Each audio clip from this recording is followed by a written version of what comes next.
darte las gracias en esta oportunidad nuevamente, porque tú, oh Dios, estás en medio nuestro, Señor, en esta hora, y podemos, Señor, sentir que tu presencia está con nosotros, Padre. Tu palabra dice que donde hay 2 o 3 reunidos en tu nombre, allí tú estás, Señor, y hoy pues sabemos mucho más que eso, Señor, y por lo tanto, oh Dios, sabemos que donde tú estás, Señor, estamos completos, Padre. Y por eso te adoramos en esta hora, te glorificamos, Padre querido, por todo lo que tú has hecho y lo que seguirás haciendo, Señor. Gracias por cada hermana, cada hermano que hoy se ha dado cita a este lugar, Señor. Gracias por aquellos que no lo han podido hacer, Padre, pero que están en sus hogares, Señor. Yo te pido, o algunos otros en el trabajo, yo te pido, Señor, que donde quiera que estén, tu presencia les acompañe. Señor, que tu Espíritu Santo esté allí, oh Dios, trayendo, Señor, ánimo, aliento, esperanza, fortaleza, Padre, para continuar hacia adelante. Aquellos que puedan estar enfermos, Señor, con dolencias, quebrantos, enfermedades, malestares, Señor, tu mano de poder sea extendiéndose a favor de cada uno de ellos, Padre. Por favor, te lo suplico en el nombre de Jesús. Señor, ahora estamos en tus manos, Señor. Háblanos por medio de tu palabra, Señor, y vivifícanos en ella para continuar hacia adelante cada día de nuestras vidas, Señor, en dependencia absoluta y total solamente de ti, Señor, de tu Espíritu Santo, tu palabra. En Cristo Jesús, Señor. Amén. Dios les bendiga, mis amados. Dios les guarde en esta preciosa hora. Les damos gracias al Señor, amén, por la oportunidad que nos da de poder estar nuevamente acá en la iglesia después de ya varios miércoles que no podíamos. Bueno, primero porque estuve fuera de la ciudad y luego pues se nos presentó la semana ¿cómo se llama? De Acción de Gracia y por lo general pues cierran la iglesia, en fin. Pero aquí estamos para darle gracias al Señor, amén. Gracias al Señor, gracias a cada uno de ustedes, hermanos, por estar acá acompañándonos. Bendecimos a nuestros hermanos que posiblemente luego estarán mirando, ¿verdad? El video. Bueno, todavía yo no he hecho mucha publicidad, hermano, en YouTube, ¿verdad?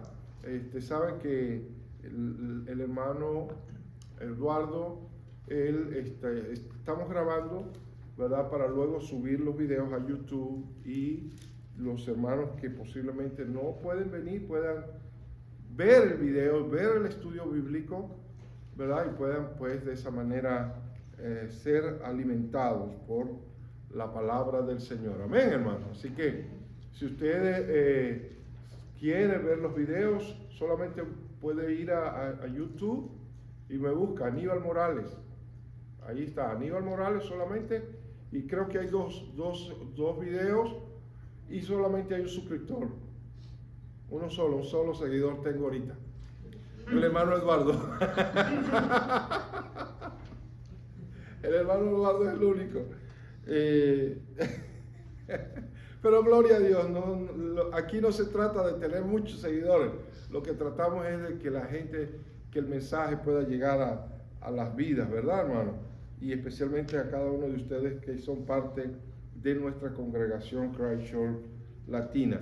Bueno, quiero invitarlos a que abran sus Biblias en Hebreos capítulo 4, ¿verdad? Hace unos días atrás yo hice creo que fue el miércoles pasado, ¿sí? Hice una transmisión, pero por Facebook, y hablé un poquito sobre el capítulo 4 de Hebreos. Quiero hoy volverlo a retomar, ¿verdad? Para los que no pudieron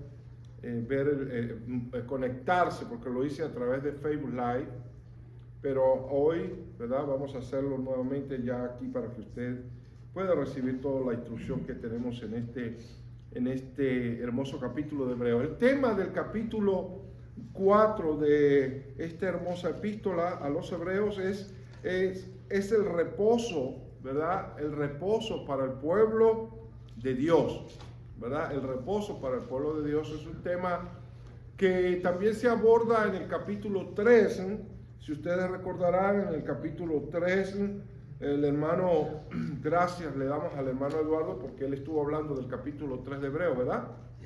Y al final del capítulo 3 de Hebreo se menciona, ¿verdad?, ese tema del reposo de Dios, ¿sí? Y luego en el capítulo 5 continúa el mismo tema, ¿verdad? Pero ahora de una manera un poco más amplia y más profunda, ¿verdad? Y vamos a estudiarlo, vamos a ver de qué se trata todo esto que el Señor quiere enseñarnos a través de este capítulo. Amén. Vamos a leerlo. Dice así, en el nombre del Padre, del Hijo y del Espíritu Santo. Dice, y quiero que, hermano, quiero que vean con mucho detenimiento. Y si usted puede, tome un lápiz y no le tenga miedo ni pena subrayar la Biblia. ¿Ok? Yo uso marcadores. Si usted quiere marcadores, aquí tengo, mire, marcador verde, rosado y otro. Si usted necesita, yo se lo presto. Para que marque. ¿Por qué? Perdón.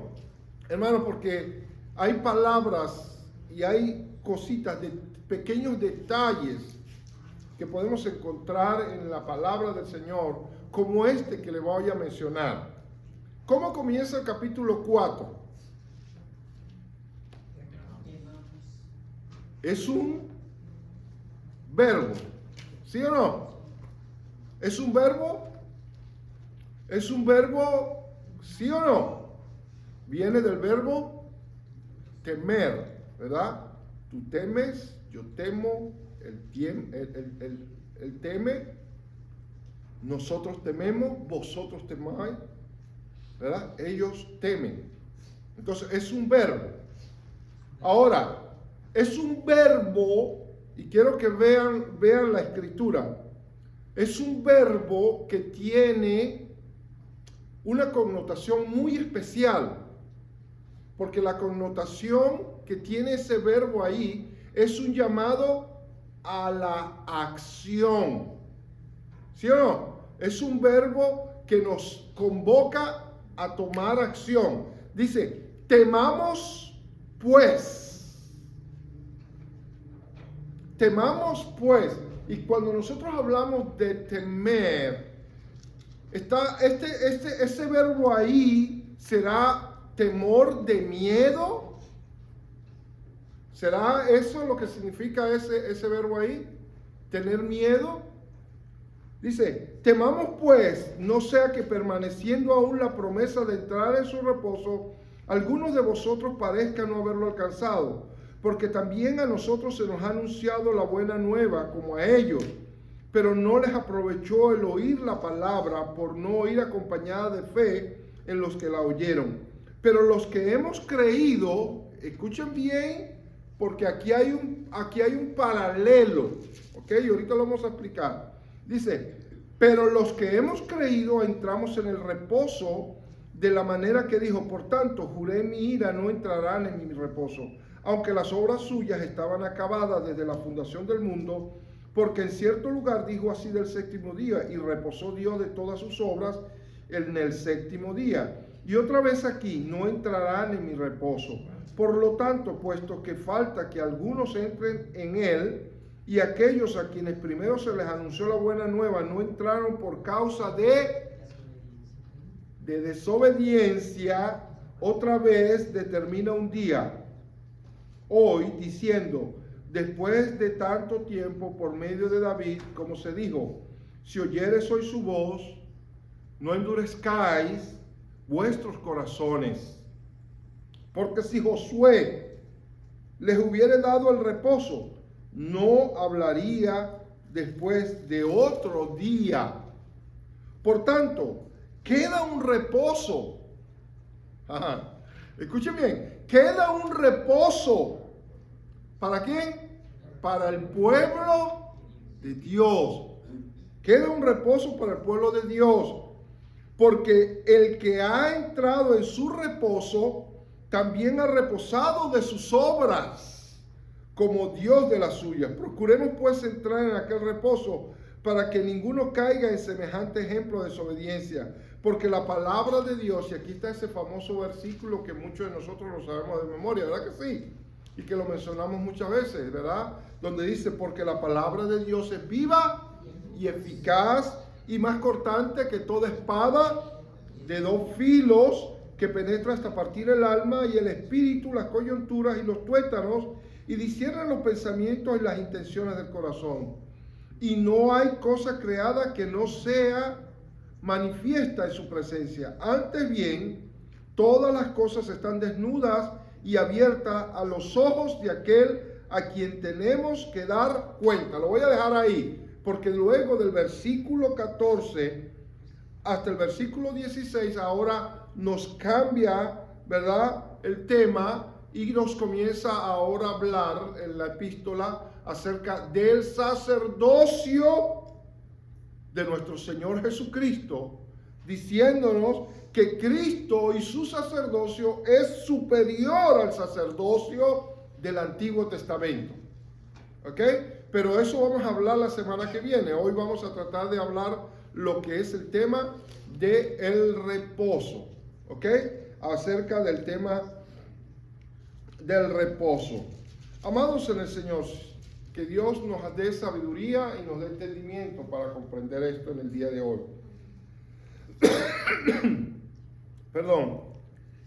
Ok, dije al principio, ¿verdad?, que este capítulo 4 vuelve a abordar el tema del reposo de Dios, ¿verdad?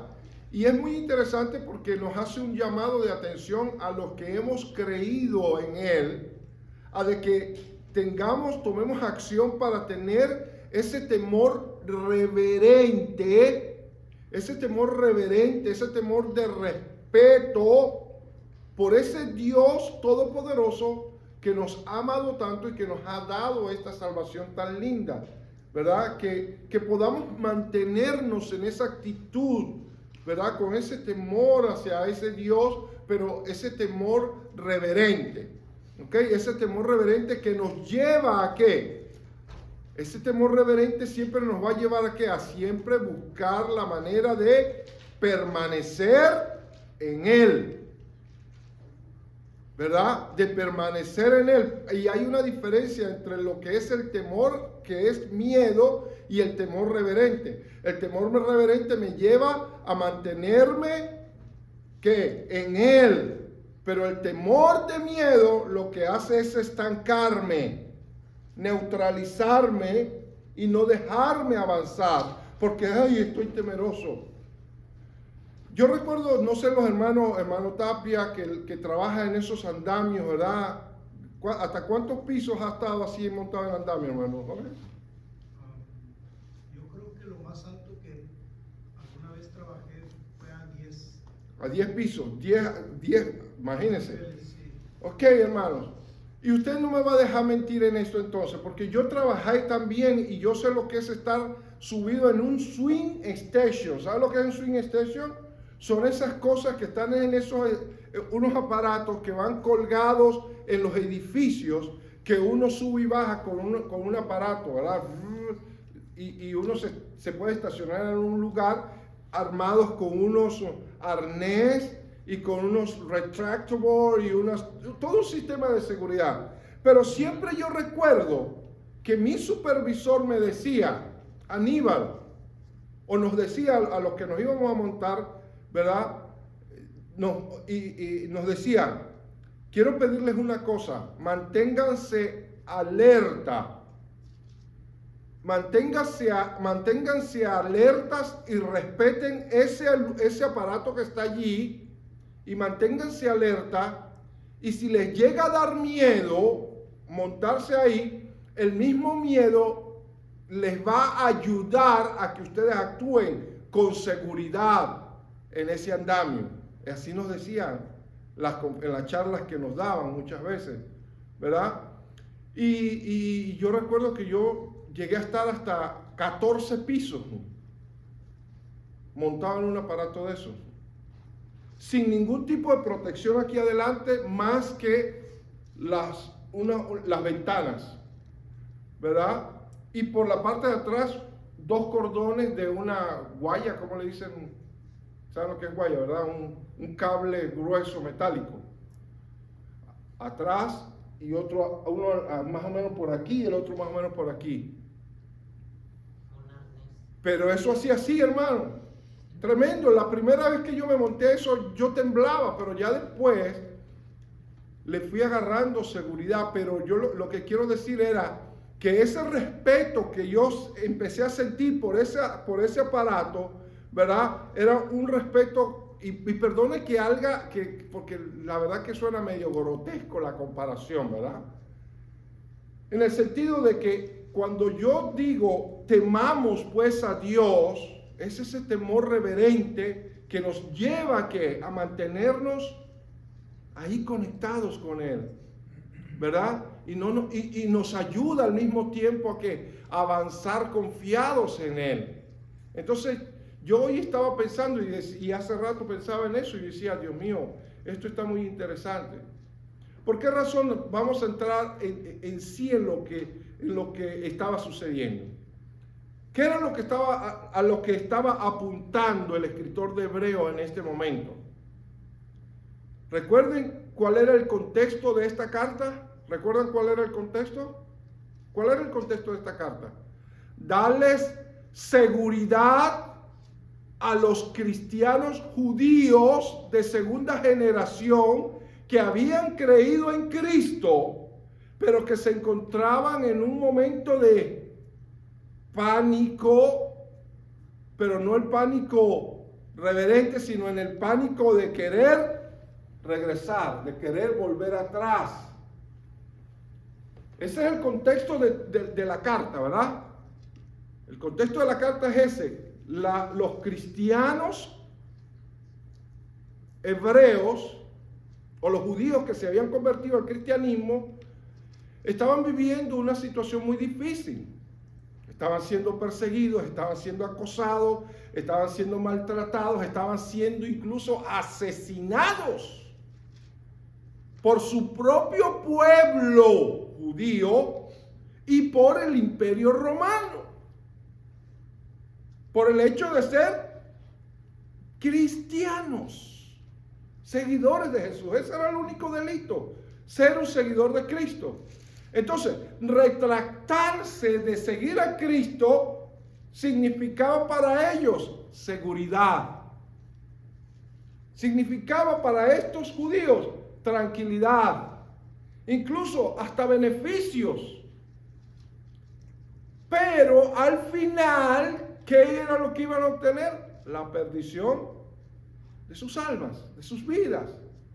Y entonces el escritor de Hebreos trata a través de esta carta y en este punto donde estamos en el capítulo 4, trata de alertarlos y animarlos y decirles, mire, mantengámonos firmes en Cristo. No importa lo que podamos pasar. Y entonces viene y hace un paralelismo y hace una comparación con lo que le sucedió al pueblo de Israel en el desierto. ¿Qué le pasó al pueblo de Israel en el desierto? ¿Qué fue lo que le pasó al pueblo de Israel en el desierto? ¿Por qué ellos estuvieron divagando 40 años en el desierto, dando vueltas? ¿Por qué? Porque fueron desobedientes, exactamente. Fueron desobedientes. Y en el libro de Números, hermanos amados, aparece, no recuerdo ahora mismo la cita, pero allí Dios les habla al pueblo y les dice que todos los mayores de 20 años iban a perecer en el desierto y que ninguno de ellos, de esa generación que salió, porque los mayores de 20 años eran los que habían salido del cautiverio de Egipto, y ahora estaban en el monte Sinaí y habían recibido las tablas de la ley, las ordenanzas, los mandamientos. Y sin embargo habían visto la presencia de Dios manifestada en sus vidas a través de una columna de fuego y una columna de nube. Y sin embargo este pueblo seguía, ¿qué? Desobedeciendo. Entonces Dios les dijo, ok, no entrarán en mi reposo. ¿Ve por dónde viene el tema? No entrarán en mi reposo. ¿Por causa de qué? De su desobediencia. Y los únicos de esa generación que pudieron entrar, es increíble porque ni siquiera Moisés pudo entrar. ¿Qué tal? Ni Moisés pudo entrar. A Moisés lo único que se le permitió fue subir a una colina y mirar desde lejos la tierra prometida. Y a los únicos dos de esa generación que salió de Egipto, que se les permitió entrar a la tierra prometida, se fue ¿quién? Caleb y Josué. Fueron los únicos que entraron, hermano. Entraron en el reposo de Dios. Ahora, hay algo muy interesante. Y es que para el pueblo judío, entrar en el reposo de Dios significaba entrar a la tierra prometida. O sea, para el pueblo de Israel, ¿verdad? El reposo de Dios era la tierra prometida. ¿Me entienden? Y ahora aquí, en Hebreos, el autor de Hebreos utiliza esa historia para alertar ahora nuevamente a esta generación nueva que habían creído en Cristo, alertarlos ¿para qué? Para que permanecieran en Cristo y poder permanecer en el reposo de Dios y entrar en ese reposo futuro de Dios. Sí, vas a estar padeciendo, sí, vas a sufrir, sí, vas a padecer, sí, vas a sufrir mucho, pero al final hay un reposo de Dios. ¿Y cuál es el reposo de Dios del cual se habla aquí? ¿Cuál es el reposo de Dios aquí en esa última parte de Hebreo? El Señor Jesucristo, que nos ha dado, ¿verdad?, ese reposo en Él, pero al final la vida eterna en Cristo Jesús, Señor nuestro. Y vamos a ver, ¿verdad? Vamos a ver, mire cómo dice: temamos pues, no sea que permaneciendo aún la promesa de entrar en su reposo, algunos de vosotros padezca por haberlo, por no haberlo alcanzado. Mire esto: porque también a nosotros se nos ha anunciado la buena nueva como a ellos. ¿Y cuál es la nueva? Ahí, ¿qué significa esa buena nueva? El Evangelio. Ah, pero qué interesante. Mire cómo el autor dice: a ellos también se les anunció la buena nueva. ¿A quiénes? ¿A quiénes? A esa generación que salió de Egipto. Para ellos en aquella oportunidad la buena nueva era, para ellos la buena nueva, la buena noticia, la noticia nueva, el evangelio para ellos era entrar en la tierra prometida, que era el reposo de Dios en ese momento, ¿verdad? Y por eso dice: porque también a nosotros, ¿a quiénes? A nosotros, hablando el autor en ese momento presente, ¿verdad? Acuérdense, le está escribiendo a esa iglesia perseguida, a esos judíos perseguidos, y les dice a nosotros. O sea, eso me lleva a mí a entender que el autor de esta carta era también un judío. Y de ahí es donde se desprende, hermano Jorge, lo que hemos estado hablando, que posiblemente sea el mismo apóstol Pablo el que esté diciendo eso. Hay muchas sugerencias, ¿verdad? No se sabe quién es el autor definitivo. Pero qué interesante que este autor diga: a nosotros también nos fue predicada la buena nueva. ¿Ah? ¿Verdad que sí? Interesante. Entonces él dice: porque también a nosotros se nos ha anunciado la buena nueva como a ellos, pero no les aprovechó, ¿por qué? El oír la palabra, ¿por qué? por no ir acompañada de fe en las que la oyeron. ¡Wow! ¿Y cómo dice la Escritura? La fe viene por el oír, y el oír la palabra de Dios. Escuche bien, la fe viene por el oír, y nótese muy claro allí porque dice, y el oír, o sea que no es solamente escuchar, no, es más que eso.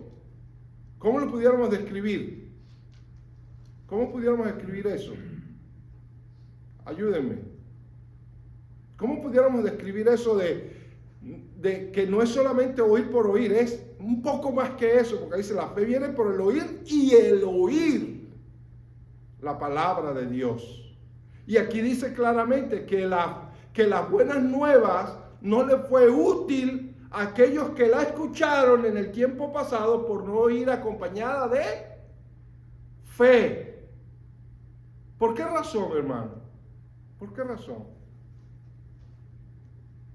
¿Qué opinan? Porque no creyeron. Porque sencillamente no quisieron aceptar y recibir esa palabra como que venía de parte de Dios. Cuando usted recibe la palabra, la Biblia, la recibes y la aceptas como que es la palabra viva de Dios, eso va a producir fe en tu vida. Y es esa fe que se produce en tu vida por la palabra y por la obra maravillosa del Espíritu Santo, la que te va a convencer de pecado, de justicia y de juicio, la que te va a llevar entonces ¿a qué? Al arrepentimiento. ¿Y ese arrepentimiento te lleva a qué? A disfrutar de una nueva vida en Cristo Jesús. A tener una nueva vida en Cristo Jesús. ¿Qué fue lo que les pasó a esos que salieron de Egipto? Vieron, hermanos queridos, no, posiblemente no estaban, déjenme, no me estoy moviendo mucho. Estaban viendo las señales, estaban viendo los milagros de Dios eran evidentes. Había una columna de nube guiándolos, cuidándolos de día. Había una columna de fuego, ellos la podían ver. Sintieron hambre y Dios les envió maná del cielo. Tuvieron sed y Dios les proveyó agua en el desierto. Quisieron comer carne y Dios les mandó codornices del cielo. Y con todo y eso no quisieron creer. Y al no creer, pues lógicamente no se va a producir la fe en ellos. Y eso es lo mismo que sucede hoy en día con tantas personas allá afuera. Dicen creer en Jesucristo. Dicen que creen que Jesucristo es el Hijo de Dios. Dicen creer que sí, que la Biblia es la palabra de Dios. Pero hasta ahí no pasa más nada. Entonces eso no es creer. ¿O sí? No es creer. ¿Por qué? Porque no han dejado, ¿verdad? O no han aceptado con sinceridad en sus corazones para que entonces pueda producirse esa fe y puedan llegar a los pies del Señor Jesucristo. Entonces, sigamos, dice, porque también a nosotros se nos ha anunciado la buena nueva como a ellos, pero no les aprovechó el oír la palabra por no ir acompañada de fe en los que la oyeron. Pero escuchen el verso 3.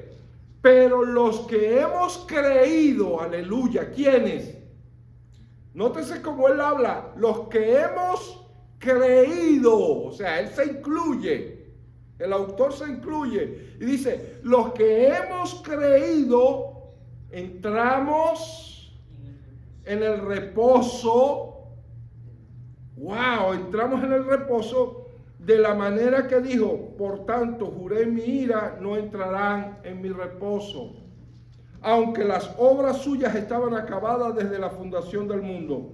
Porque en cierto lugar dijo así del séptimo día, y reposó Dios de todas sus obras el séptimo día, y otra vez aquí, no entrarán en mi reposo. Por lo tanto, puesto que falta que algunos entren en él, y aquellos a quienes primero se les anunció la buena nueva no entraron por causa de desobediencia, otra vez determina un día, hoy, diciendo, después de tanto tiempo, por medio de David, como se dijo, si oyereis hoy su voz, no endurezcáis vuestros corazones. Y aquí hay algo muy interesante que tenemos que entender en medio de todo esto. Cuando habla del séptimo día de reposo, hermanos amados, aquí se puede aplicar ese séptimo día de reposo como no es que, a ver, déjame explicárselo bien. Dice, ¿verdad?, que Dios hizo todas sus obras, ¿sí o no? En 6 días, y el séptimo día reposó. Ahora, es muy interesante, porque si ustedes van al versículo 8, vamos a encontrar que dice, porque si Josué les hubiera dado el reposo, no hablaría después de otro día. ¿Por qué razón? ¿Por qué razón? Porque el séptimo día de reposo, el que habla aquí de que Dios hizo todas sus obras y el séptimo día reposó, es un día de reposo que sigue estando abierto. O sea, no, ese día séptimo de reposo de Dios, de la creación, está abierto para que todos los que crean en Él entremos en ese séptimo día de reposo de Dios, que va a concluir cuando se establezcan los cielos nuevos y la tierra nueva. Y qué interesante, ¿verdad? Qué interesante. Si nosotros hablamos de la escatología bíblica, ¿verdad? Para Dios un año es como un día, ¿verdad? Y 1000 años, dice, exacto, ¿verdad? Y según la historia, nosotros ya estamos, hermano Eduardo, ayúdeme en eso, ya nosotros estamos en ¿qué? Esperando el último día del calendario de Dios, o sea, el día séptimo.